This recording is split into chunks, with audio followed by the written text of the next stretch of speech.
we have as humans, we have something that no animal has. And what it's called is imagination. And what imagination allows you to do, it allows you to see it before it actually happens. What I mean by that is I need you to go 10 years into the future, 20 years into the future, and I need you to see yourself actually becoming the person you want to be. What would you do with your life if you had it to live over? What is one value, one decommitment from which you would never budge? Are you proud of how you have been living your life? Have you explored your natural talents, your gifts, by enthusiastically trying a variety of activities?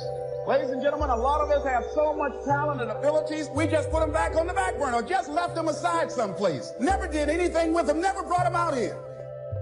What are you sitting on? What gifts are you sitting on?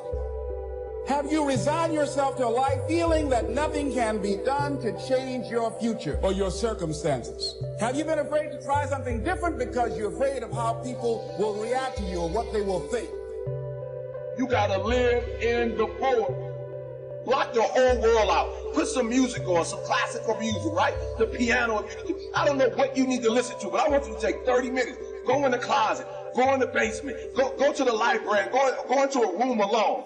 I want you to take 30 minutes, and I want you to imagine. I want you to take 30 minutes, and I want you to live in the forward. See, the problem is I'm talking to some of you guys. The problem that you're having is you're living in the future and you live in the present. And you keep talking about the mistakes. You keep talking about the past. You keep talking about your trials. You keep talking about your situation. And I want you to know that everybody that's ever been great, everybody has had an obstacle to overcome. They've had a barrier that they had to climb. There is no individual who's ever reached success and he didn't have to go through an obstacle or a barrier to get there. I need you to live in the future. I need you to go in your future every single day. I need you to go in your future. I need you to see what you're going to be. Listen to me. What you are to be, you're now becoming. And so you got to use your imagination. And your imagination has to take you beyond the pain. Your imagination has to take you beyond the trouble. Your imagination has to take you to the next level.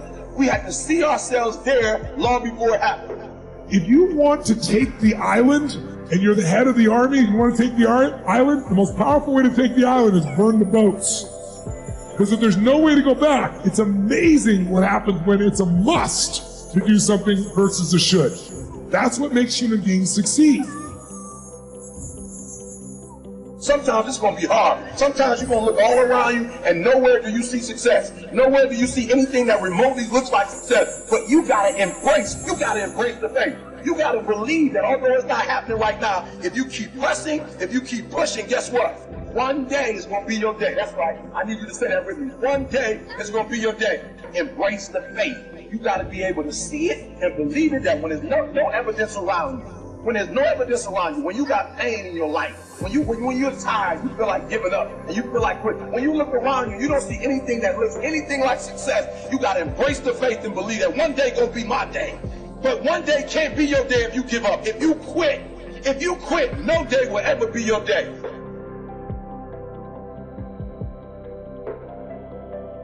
Program your mind deliberately. The reason that most people don't achieve their goals is because they are thinking like everybody else.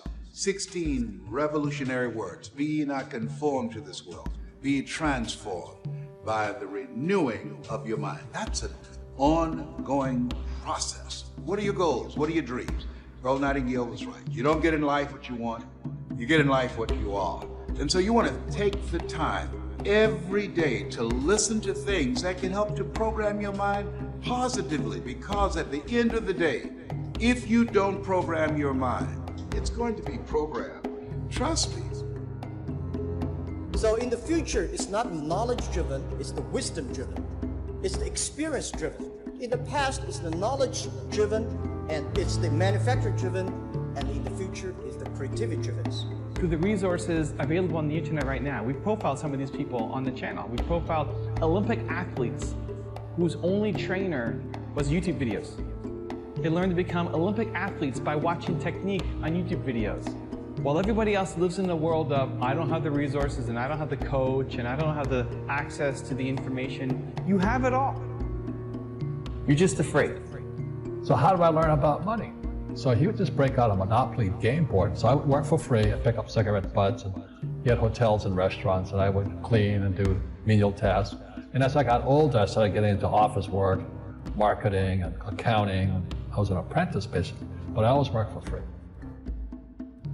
And he would teach me about money. But the way he taught me about money was playing Monopoly. And finally one day I got upset. I said, well, when are you going to teach me about money? He says, what do you think we're doing? We're playing Monopoly. He goes, no. What do you think we're doing? We're playing Monopoly. He says, what do you think we're doing? I said, I don't know. I'm teaching you about money. The wanting to be a big software entrepreneur but never thinking you can be a Bill Gates. The having the big mission, ambition, and then telling yourself that you can't do it because you're not good enough. So I'll keep myself blind about when I fail.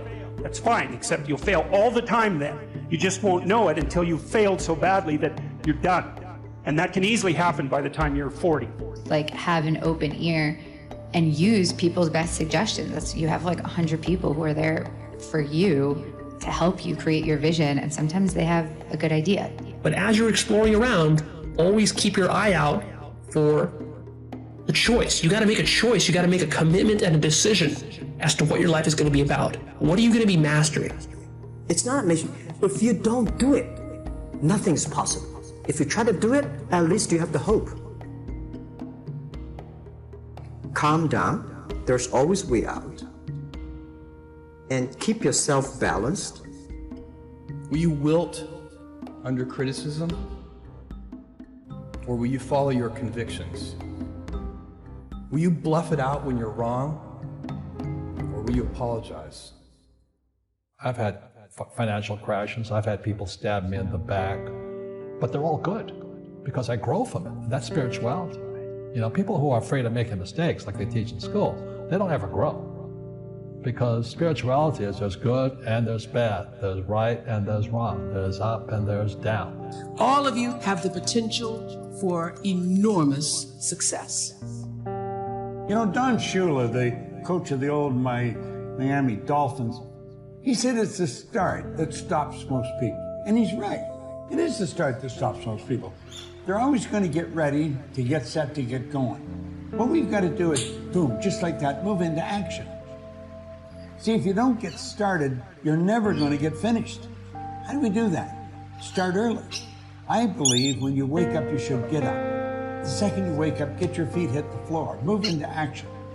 And you know, you'd be wise if you sit down at night, before you go to bed, and write down 6 goal-achieving activities.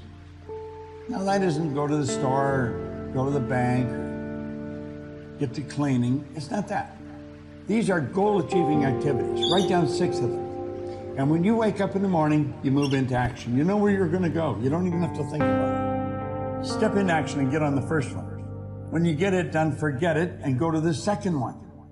Don't think about the first one. Focus on 2. Don't even think about 3. When you get 2 done, go to 3. But knock them off one at a time. If you don't get them all done, just move them over on to the next day. Now, that doesn't mean if you only get 3 done, that you have 9 the next day. Here are 3 of the 6 that you're going to do the next day. 6 goal-achieving activities. And when you wake up in the morning, move into action on them. Quit holding yourself back. Don't wait. You say, well, I really don't know how I'm going to get started, and the way will show itself. It just appears. I have found when you get started, when you move into action, everything starts to happen around you. Really liking what you do, whatever area that you get into, given that, you know, even if you're the best, there's always a chance of failure. So I think it's important that you really like whatever you're doing. If you don't like it, life is too short. If you like what you're doing, you think about it even when you're not working. I mean, it's something that your mind is drawn to.